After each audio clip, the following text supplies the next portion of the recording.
It's still okay. Oh, we are live. Oh Lord. Okay, so he's live on that. Oh Lord. Okay, here we go. What? We live on that too.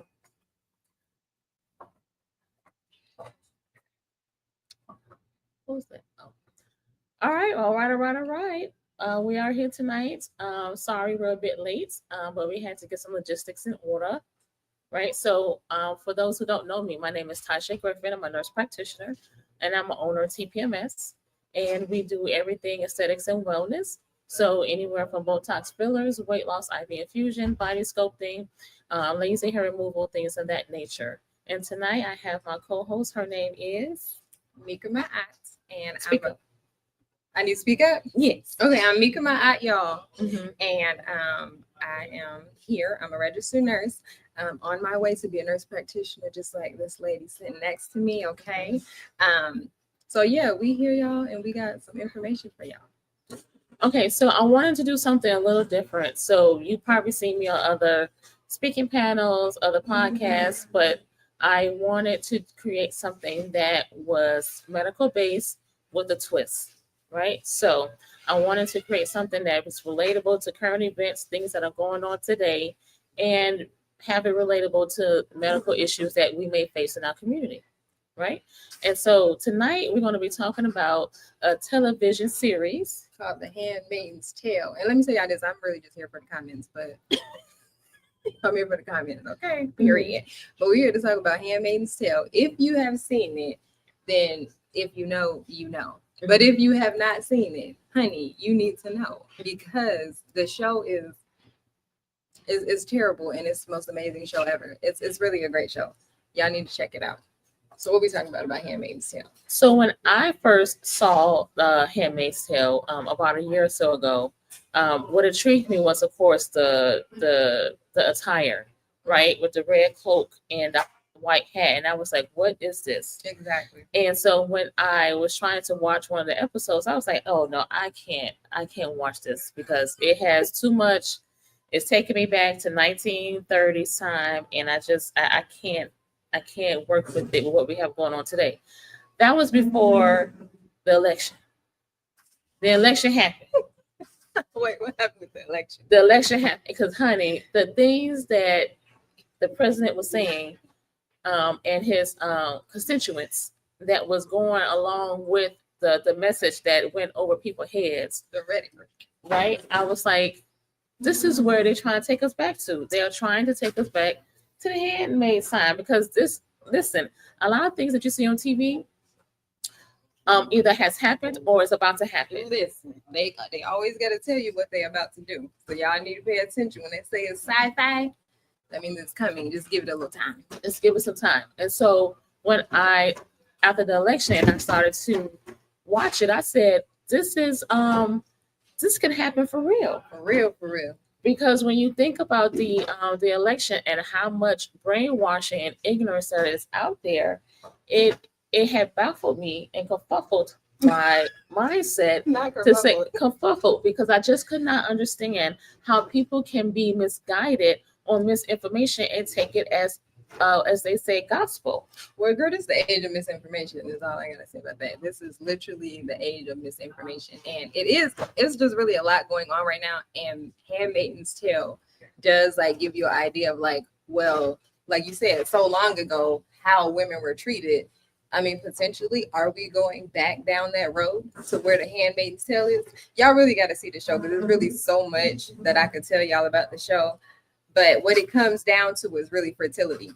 That's where the handmaid even comes from the beginning. So what they do is there's basically this location. It's like a country within a country. So they still in America, but it's like a country within that country.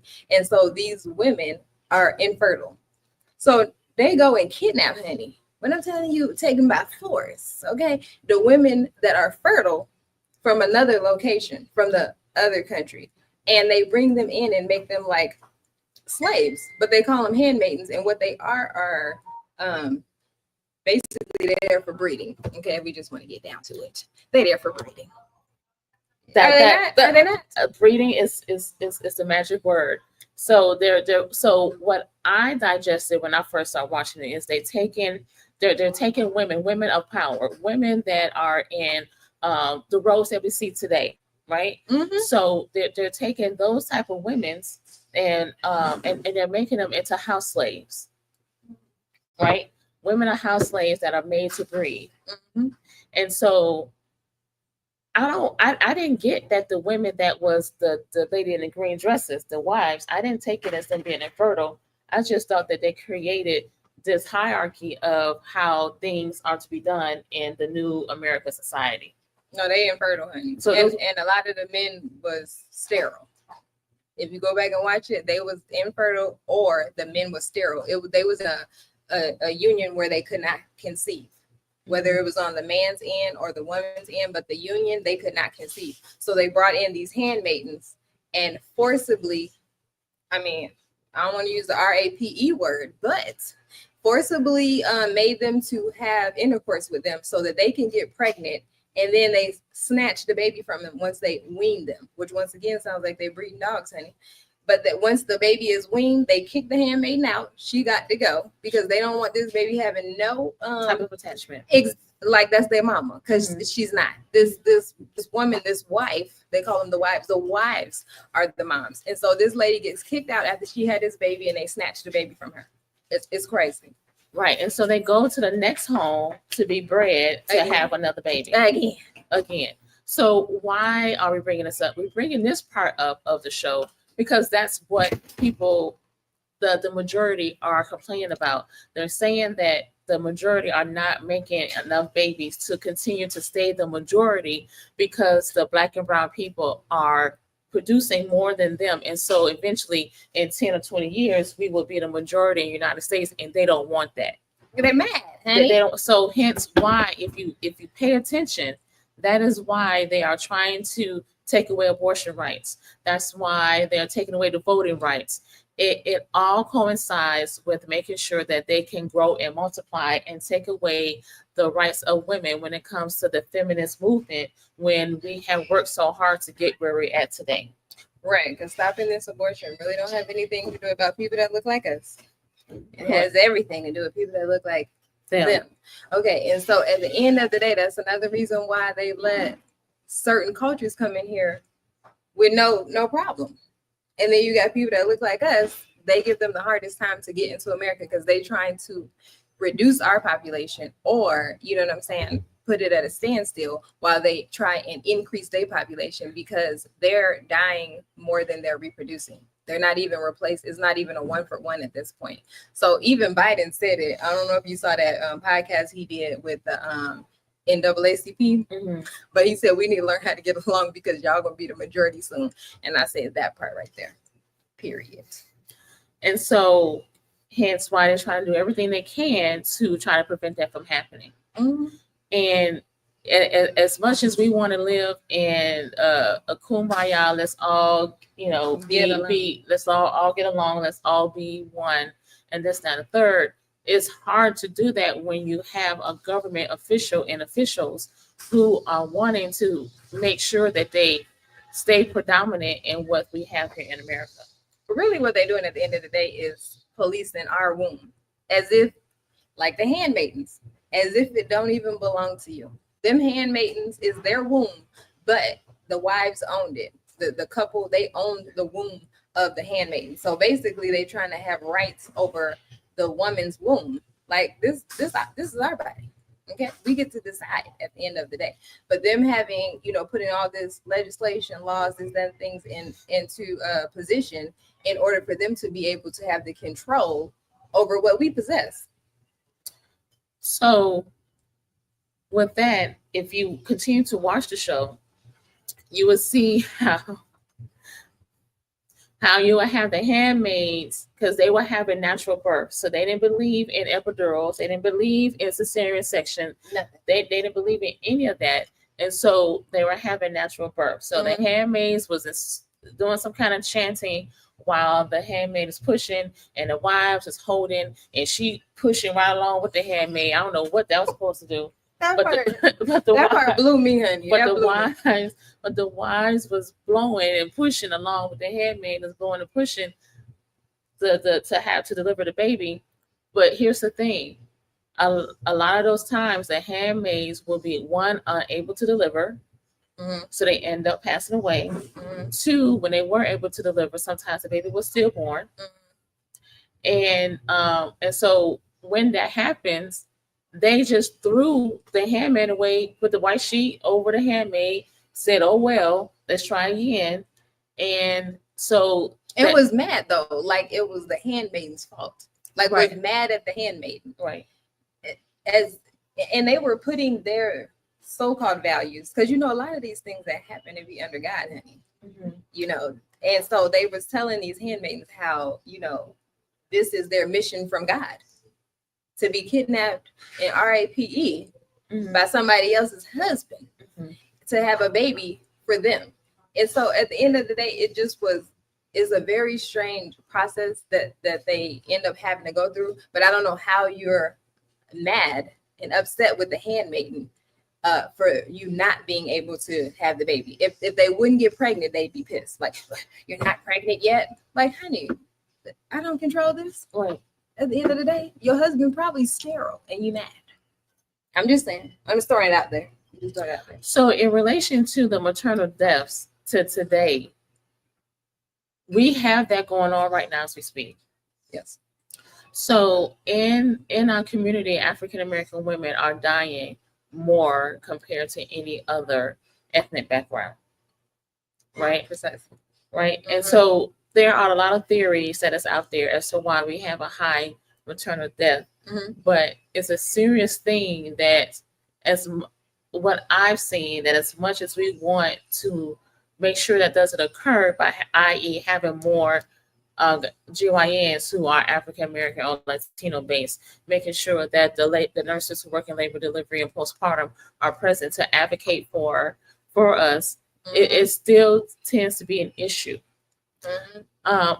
From what I have been able to see and notice, watching documentaries and reading up on things, one is they don't take our symptoms serious enough for any type of intervention to occur. For anything, and not even just having a baby, just across the board, they think Black people do not have pain.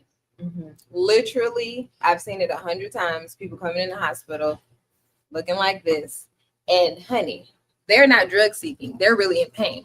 But if they're looking like this with the same symptoms, they're drug seeking.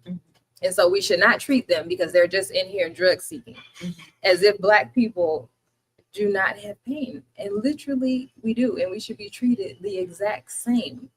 Our pain needs to be treated. Yes. Have you had any experiences with your babies when you were delivering? So when I delivered my kids, I was in the military, and I don't know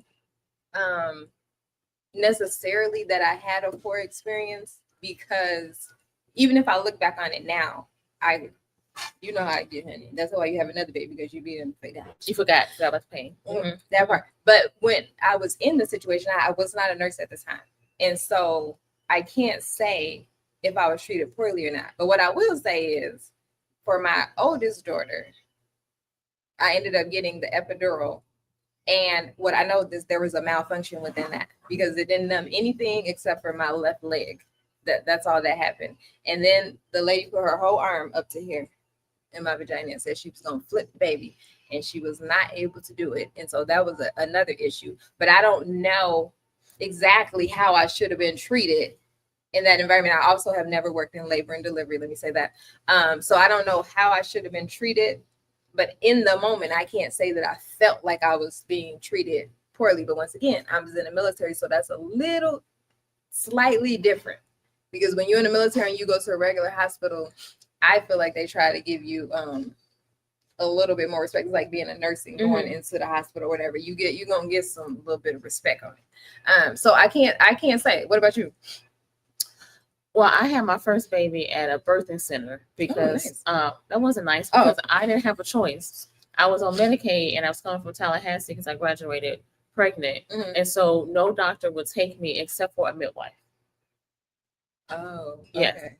So that was the reason why I had no choice but to go to a birthing center, which that was my best experience, was having a baby at a birthing center. So I basically, was pushing in the water, and then I was on on the bed and was pushing. I would love to do that. and I was yeah. So I mean, it was a great experience because we did pelvic floor exercises and all to make sure that I was able to push. But my last one, my son, which is the main reason why I don't never want to have another baby ever again in my life, is even if it was a oops. She said what she said. Is that when I was given an epidural, his back was against my back. So that is like the worst pain ever. And so they gave me the epidural, and I was still in pain. I still felt every contraction. I felt him moving. And so with every contraction, you know what? I made a noise. And if it was loud, it was loud. And I know the nurses came in here like, would you please shut up? No, ma'am. No, not no, today. Ma'am. Not tonight, not today, and not this morning. Exactly. And so I felt like I wasn't treated nice. I wasn't given a nice treatment. No one came and hold my hand and said, oh my God, it's another contraction. Just take some deep breaths and breathe. You know, you don't have to scream, because screaming can put pressure on the uterus before you push out, and that can cause asphyxia and stuff like that. They didn't do any of that. They just kept coming and telling me to shut up. That's disrespect. And I didn't appreciate that. So when I have done clinicals, because no, I did not do labor delivery as a nurse, but when I was a student, I remember all kinds of nurses was coming in there and holding the other women's hand, and they would breathe with the woman. Breathe. They ain't have to hold your hand. They hold my hand, tell me, breathe. I don't know if they even could have, because my mom was all up in it, honey. She might as well have been the damn nurse, if I'm being honest. My mama was all up in it, and I'm in there crying, so I can't do this no more. She said, well, how the baby gonna get out if you can't do it? Get yourself together. That was my mom. Okay. She was like, get yourself together and do it now, because can't nobody get the baby out but you. So let's get it together. I think the only time that I was given respect was when the doctor came in and he told them, because I don't go to the hospital and tell them I'm a nurse or I'm a nurse practitioner. Yeah, I don't do that either. I don't do that. But the only time I had got any type of respect was when a doctor, before he would come in and say, okay, I think you're ready to push. He would tell them that I was a nurse practitioner, and then all of a sudden, all everything, your girl, all the gates of heaven be open, honey. They be right. Oh my gosh! Oh, why didn't you tell me? Why didn't you start off with that? Or why did I? Why I gotta leave with that? Why I gotta leave the fact that I was a nurse? That's why I don't say anything either, because I want to see how you're gonna treat me from just me being anybody. Because I want to see how are we treated. Because I have seen plenty of things like in doing RRT and stuff like that, rapid response nursing, where I'm like, So I always try to like get with the people that look like me to tell them how to advocate for themselves. Because a lot of times we don't even know, obviously, what we don't know. So we don't even know how to advocate for ourselves, especially when it comes to having a baby. And if it's your first baby, like I was like 24 when I had my first daughter, it was my first experience. And really the only experience I had to go off of was the experience of my mom. You know what I'm saying? Whatever she told me about when she had us. And so, you know, we really need to learn how to advocate for ourselves, because most of the time when you go to the hospital, they're not advocating for you. And it's like she said, important for us to get more people in there that look like us, so that we can advocate for each other like other cultures do. They advocate for each other, and we need to also do the same. Which is quite unfortunate. It's very unfortunate. I will have patients come in today in my clinic and African American, and then they on an ACE inhibitor for blood pressure. They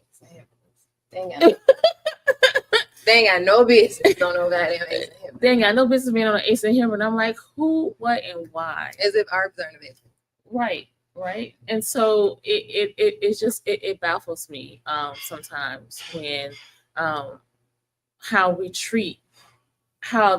us as providers treat our patients, especially with people of color. Yeah. It's quite unfortunate. And then I hate to be the one to come in and say, okay, well, I want you to make an appointment to your doctor, and I want you to tell them what's going on, and so they can make changes. And then they will come back and say nothing was changed, or things of that nature. And then now I'm forced to change. So you're coming in with blood pressure that's 210 over 100, and then you're telling me the doctor didn't make any changes because they felt like you're not taking the medication appropriately.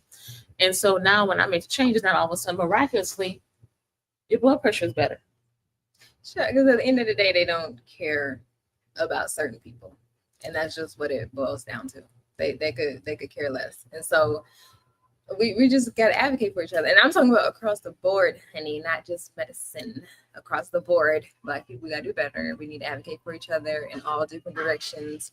Like I'm definitely one of those people. I don't have a problem with anybody, but what I do is support the people that look like me, just like other cultures do. There is nothing wrong with that. When I go somewhere and they get commission, I want my commission to go to somebody that look like me. That's just period.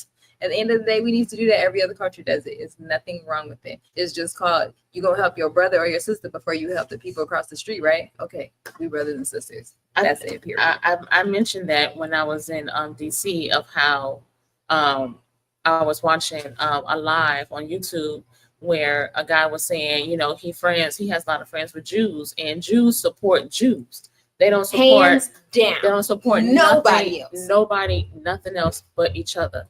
And then get this, did you see on the news how even though government will support DEI, but they're going to do DEI for the Jews because they're supposedly 2% of the population. So Jews run all of America. What did you talk about? But are you? They have the most benefits. Are you a DEI based off religion, or are you a DEI based off race? Exactly, because Jewish is not a. It's not a race. It's not a race. It's religion. But neither. Well, at the end. So yeah. Okay. So let's keep that. But at the end of the day, you have no choice but to put respect on their name when it comes to making sure that what they do in the community stays in the community. Them and Asians probably next time. You can't negate from that. You can't take away from that.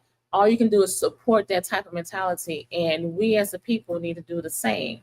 The absolute truth. We need to get on board, get on the good foot, honey, get on the good foot and make it happen. Because at the end of the day, what your mom used to tell you, we all we got. We all we got. So that's definitely what we got to do. And there's nothing wrong supporting women with other women. There's nothing wrong with supporting somebody who has a business who you want to support that's not of your ethnic background. No one is saying that. Right. But let me tell you, when it comes to Jews and the Asians, baby, they ain't going to support them first. Then whatever's left over, then they're going to come over here. Exactly. But first. And that's barely up. And we can't, and we're going to go over here first. We're going to go over there first. Instead of right here, we're going to go here first. We can't go over there first. We got to go right here first and foremost. It's in our best interest. I promise you. I promise you it's in our best interest. Because listen, China, they closed their border for like 40 years. Look at them now. Okay? Look at them now. They made sure nobody can come in or out at the end of the day to make sure that they were a strong community. And look at them. A strong country. Look at them. Yeah, so now here we are where we have more than 50% of China goods in our home. Everything made in China. Everything that we have is made in China. Why? Because we took all the jobs, all the labor forces, and we offshore them to China. And China said, okay, so you want to give us that work? We're going to take that work and we're going to put it back into our community. We're not going to take that money and build yachts and build mansions that only two people are going to live in. And just so you can say that you have some type of royalty status. What we're going to do is take that money and put it back in our community so that we can, so the wealth is amongst each other. Exactly. So the wealth is amongst each other and not just one particular individual. Exactly. So you listen, if one thing that's going on right now is the fact that we need to, as we were sitting back and watching the 92%, then sitting back and watching, we saying this is not our fight. I want you guys to really sit back and look how other countries are doing the things that they're doing and how they're more of a united front than we are. Exactly. Because that's the only way we're going to get ahead at the end of the day. Because with the Handmaid's Tale, where did they go? They went to Canada. They sure did. But them handmaidens stick together like nobody's business. They had a little organization called Mayday, honey, and the handmaidens and the Marthas, which the Marthas we didn't tell you about yet, but basically the Marthas was like the maids. Like they did the cleaning and the cooking and all of that stuff. But anyway, the Marthas and the handmaid, but they was also kidnapped. Okay. They just went RAPE. Okay. But they stuck together and they created a little organization called Mayday, honey. And when I'm telling you, they was in there like the Underground Railroad. They was in there getting people. The whole story is really, if you look at it, it's a black and white story. I don't care. It is. Because if you look at the handmaidens and the Marthas and stuff, listen, y'all need to go watch it. It's like having house and field.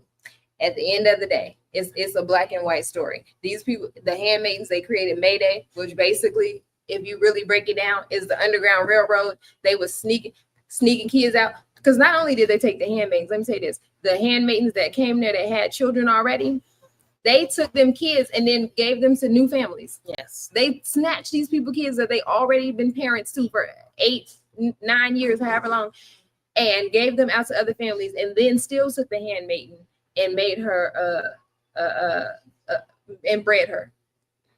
Still. So at the end of the day, honey, they was taking them and putting them on different plantations, basically. I don't care. At the end of the day, it's a black and white story. Don't play with me. I done said what I done said, and I meant it.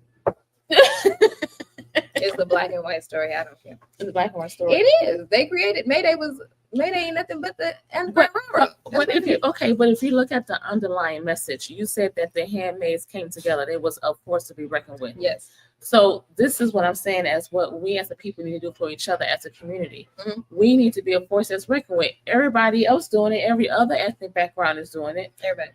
Why can't we do it? And we can. We can. We just need to change our slave mentality from 1920s and 30s that is still within our bones and DNA.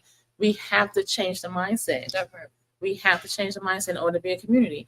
And then not only that, they were willing to die for the rights of each other. They were. Right? And so we don't do that. As soon as we got every reason why we don't want to support each other. We got every reason why. And know that when we as entrepreneurs want to start something, we have 10 barriers against us, at least 10. And then they add on the fact that if you're a woman, then that's another thing.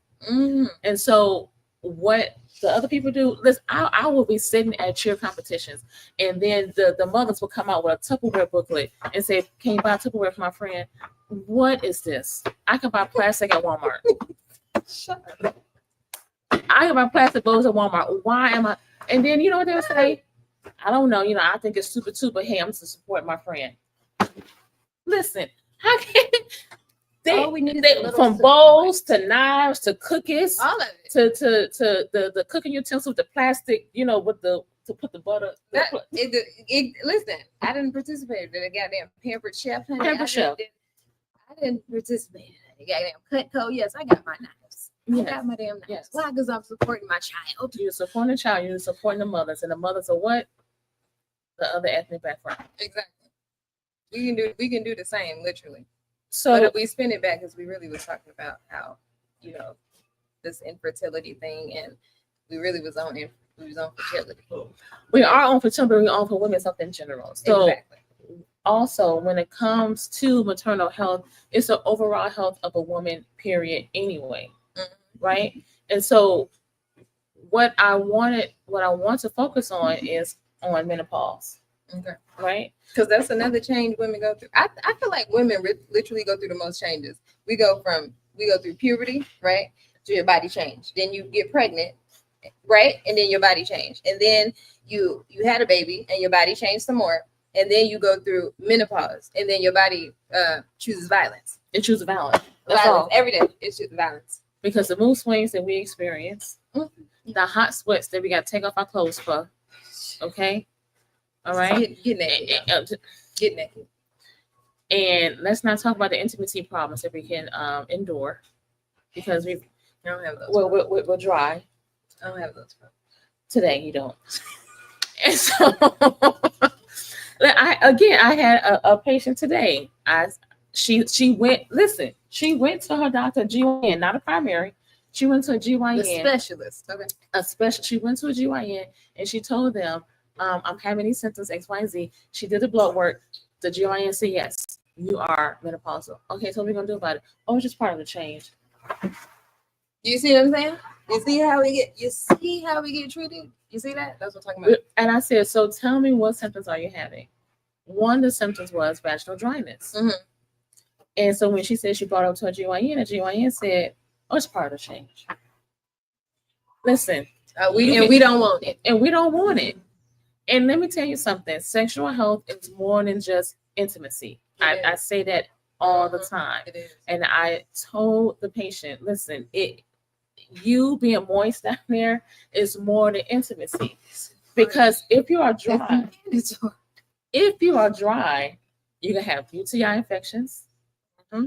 You can have lacerations in your vaginal canal. You surely can. That imposes a risk of infection. Hence why HIV, hello, trichomonas again, and then chlamydia is the highest 3 STDs in our age bracket because of those reasons. What she said. So I treat the Asian population for UTIs all the time, and I want to so bad just go ahead and put everybody on estrogen cream. Listen, honey, put a dot on your finger and put it around your area down there, so at least it will help prevent UTIs. We need estrogen cream and a little Xanax, everybody. Everybody need it. Just a little bit. Every woman need a little bit of cream and some Xanax. Exactly. Do you hear me? We're trying to. This is for the men. We're trying to save y'all. If we had a little bit of Xanax, we'd be fine. So what we do at TPMS is we help with all of that. TPMS at 595 West Church Street. Sweet F as in Frank. F as in Frank. Sweet F. So when you come in, because a lot of women in our age bracket, they come in because of weight gain, and they don't like the fact that they have the weight gain in midsection, right? Yes. That's the main thing. Listen, we could be thick everywhere else. We can have the cute, fat, plump face, thick legs, and big arms, but that midsection, as soon as it gets to that stomach, honey, that stomach, you mad. You mad. I'm telling you, mad. It's a problem because your body keep choosing violence. Right. It's disrespect. So they have a growth in their midsection and they don't like it. They're doing everything that they used to do back in the day. They used to work, but it ain't working today. It ain't working. Because our hormones is up, is down, is up, and is down. And you crazy. Period. I'm just saying, I know I am. And so when they come in, one of the things that we had to do was not only do an intake on the medical history, but also do an intake form on menopausal like symptoms. Because there's stages. There's levels to this. Period. Levels to this. There's levels to this. Exactly. So listen, there's perimenopause, there's menopause, there's postmenopause. There's 3 levels to this. Okay. And each level comes with a different level type of symptoms. But I want to mention that perimenopause though carries the most symptoms. Do you know that with perimenopause is over 30 to 50 symptoms? 30 to 50. Listen, just what I need to give my uterus. I don't got time for this. What they want? Let me 30 to 50. So when you're talking about, oh, I have joint pain, I have pain in my hands, I have pain in my shoulder, and you're thinking it's from you constantly doing the same motion, like doing hair, or your teacher and you write it on a chalkboard, and you've been doing that for 20 plus years. Now all of a sudden you got pain in your chalkboard. Now you think it's a rotator cuff tear. It's not. It's because it's because of your hormones. Okay, so it's the hormone. So we're taking symptoms and we making it into something else when it's all related to your hormone. Well, the reason why we making it into something else is because when you go to the specialist called the GYN, they tell you it's just a part of life. And so you thinking that it must be something else. So then you go to your regular doctor and they're like, oh yeah, you got arthritis and your rotator. So let me go ahead and prescribe you this. And then, and then you're on 5 different medications and all you needed was some hormone therapy. And probably some damn peptides. Okay. Add peptides, so that's another topic. Okay, not yet. They're not ready for the listen, we came and talk about hormones, just about peptides. But I will say that the peptides for me is amazing. Peptides are amazing across the board. Look, okay, we're gonna wait. Just hold on, y'all. But let me say, peptides. It's like a little known secret that we know how we know about Costco. We used to know about Costco. We used to know about Costco. That's what peptides is. It's Costco. And peptides has been around as long as this Botox and filler has been out. We just wasn't privy to the information. Exactly. And let me say this: if I wasn't part of the Gatekeepers Club, if I was not part of the Gatekeepers Club, I'm in it too. I would not even have the ounce of anything of knowing what a peptide was in relation to how it works in the body. Exactly. So I was like, I had to prove my wealth in these different groups to say, hey, I'm worthy. Please accept me. Please accept me over here. Now that I'm part of these groups, now it's just a wealth of information that I was never privy to. I wish I had this information before I started my business. That's okay. We got y'all.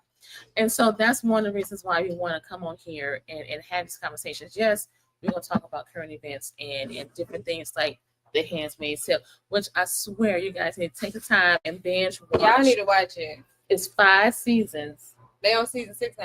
Yeah. Yes, and watch the show. When I Watch tell the you, show. it's going.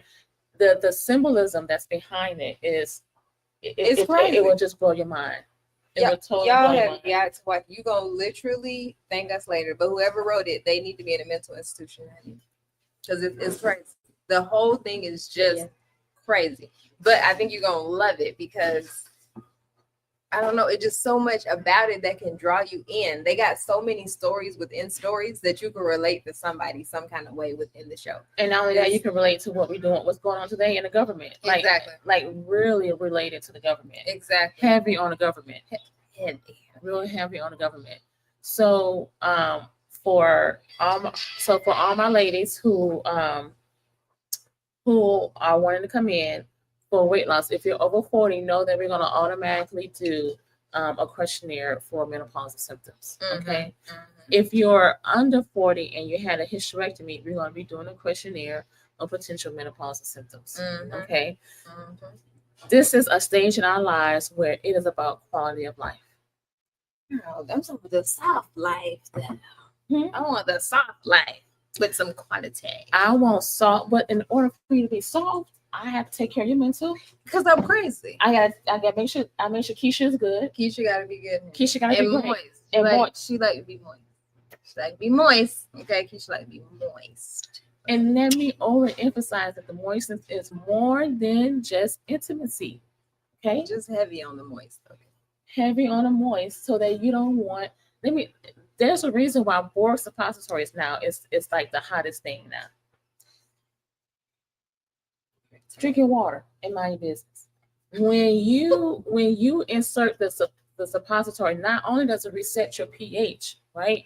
Yes, but it gives you that moisture that make it flow like a river. So it has added bonuses. So it prevents yeast infections. It prevents bacterial vaginosis. And baby, when it's time for intimacy, Keisha's ready. Yeah. She ready. Okay. You get it off Amazon. Now Walmart has it. You got them too, don't you? And I have them in my office. Yes, I used to have it in the bathroom. I couldn't keep it. Look, I had it next to the sanitary. And let me tell you, I had to replace it every day because this one was taking them samples off like hotcakes. Honey, and I don't mind you. You know. So if you have not ever heard of the boric acid suppositories and you have a recurring UTIs and recurring BVs, and I'm talking about changing pH, I'm not talking about your significant other stepping out. We ain't talking about that. We're talking about potential dryness that is painful with intimacy and or recurrent due to vaginal dryness. Right. That's all I'm talking about. That's it. Get the boric acid suppositories off Amazon. I'm telling you, it works miracles. Okay. Yes. And then everything else we can take care of.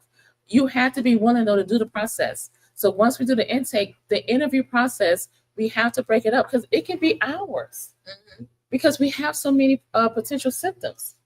So it normally is broken up into 2 visits while you get your blood work done. You come back to the office, we review your blood work, and also let me mention this: when you go, if you don't see me and you go see somebody else and you do blood work for checking for menopause, you gotta see nobody else. You have to wait 5 days from your last menstrual period before you go. Why? Because it can skew off your lab values. So you have to wait at least 3 to 5 days after your menstrual cycle before you get your blood work done. Okay. So with that being said, while we doing this process for lab work, when you come in for your weight loss, we've been having these conversations. I can give you some homeopathic therapy, the treatments that work. I can give you some stuff that you can get over the counter. I can provide you some things that's compounded. Okay. Exactly. All right. Exactly. Listen, they didn't combine naltrexone, Wellbutrin, and phentermine just because. The Wellbutrin is for this and the curb appetite. Naltrexone because we got insomnia and we can't sleep. Now I got that. The phentermine is for energy because we're tired all the time now. I got that. I got them too right there for sure. So they didn't compound this just because it sounded good. They did it for a reason. And you need a provider like myself who not only believes in internal medicine, but also do my call it functional medicine because that's what I'm doing. That's what we're doing. I'm all in functional medicine, honey. And that's why y'all need to know about these peptides. But that's another show, and that's fine. But yes, y'all definitely got to get in here because for women, y'all need to put some respect on our name because literally nobody else goes through this many changes. I just thought about it the other day. I was like, we go through about 5-6 different changes in our lifetime with this body, and all these different hormones shoot up, down, this, that, and the third. I can see why people think we're crazy, honey, because we don't know if we're coming or going sometime. Literally, it's literally not our fault. It's our body fighting against us. I swear it is. We don't even know. And it affects your household. The mental instability affects your household, honey. Let me tell you. Okay? It can break up marriages. Okay? Your kids think you're crazy. They try to stay away from you. All right. And then if you have a mood swing, the vaginal dryness, you don't want to be intimate with your husband or significant other. Okay. So that's another thing. So this, again, there's so many layers to this. And we can fix those things. Those things are fixable. Exactly. So I'm going to go ahead and close out. What you want to say? Well, I wanted to give him a fun fact. Oh, the fun fact. I forgot about the fun fact. You might want to hear this fun fact. Oh, thank you for reminding me. That's fun. Let me tell you about the fun fact.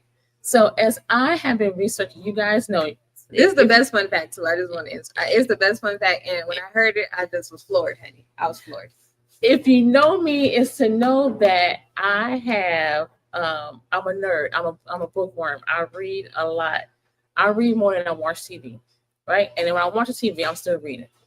So I had read that back in 1930s and 40s. Before they recognized menopause as a thing, they were labeling us women as hysteria. We was hysteric. We were awful. Our mood swings up and down. The husbands didn't know what to do with us, and so they would take us to the doctor, and the doctor would be like, "Oh, I know what it is. It's hysteria, and I know how to fix it." But guess how they fixed it? Girl, how they fix it? They fixed it by doing pelvic massages.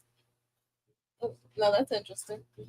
What kind of pelvic massage? Because I like a pelvic massage. I'm just saying. A pelvic massage is massaging the vaginal wall so that you can so for the doctor is to reposition the uterus. That was the mindset. If I massage the pelvic wall, I can reposition the uterus, and that is why the woman is hysteric. Because her uterus is out of place. Her uterus is out of place. Okay. And so what happened was the women were very excited about this because it helped them to relax, and they kept wanting to go to the doctor to get the pelvic massage. Well, who wouldn't? Okay. Who would? And so because of that, the doctors weren't able to see the patients that they needed to see because they were doing so many pelvic massages. Well, what was they pelvic massaging it with? What was they using for the pelvic massage? Well, before gloves came out, it was just their index finger in the middle. So when they were doing a pelvic massage, so they would say, "Did you spot?" I'm just saying. Possibly because in order for the woman to get relaxed, you have to release dopamine and serotonin, right? To feel the hormones and relax. So a doctor, and I forgot his name, created a medicinal device called a vibrator. Y'all see that? See what we did right there? Honey, y'all need to start using your vibrator, period. So back then, the vibrator was used to relax the pelvic floor so that the hysteria of the woman would decrease. So the cure to menopause is having sex. So in order to get this medicinal device, you had to go see the doctor in order to get it because it was considered a medical device back in the day. Who knew? The vibrators, now it's over the counter. The vibrators were used as a medical device. Honestly, if you look in your household, a lot of these things come from different origins that we're using differently today. And the vibrators are one of them. So now, instead of using, correct, we can say later. So when it comes to the vibrator, it's no longer a medical device, but it's part of self-care. It's definitely a part of self-care. So if you don't believe me, Google it. I promise you, it's a true fact, and you'll be amazed. So moral of the story is you need your pelvic floor massage if you got menopause. Just massage your pelvic floor, honey. Get you a vibrator and have sex with your man. That's it. We're gonna end it right We there. done cured the menopause. We're gonna cure the menopause We done cured the with a pelvic with a pelvic massage because we got to get rid of this damn hysteria. So get you a vibrator. Get you a vibrator. Period. Hands down. All right. Vibrator. We're gonna leave, so we're done. So we'll see you guys later. All right, y'all. See y'all next time. We All want right. y'all to follow, share, and like. Okay, and don't forget, we're gonna see y'all in a couple of Thursdays at the same time, 8 o'clock. Peace, love, and light.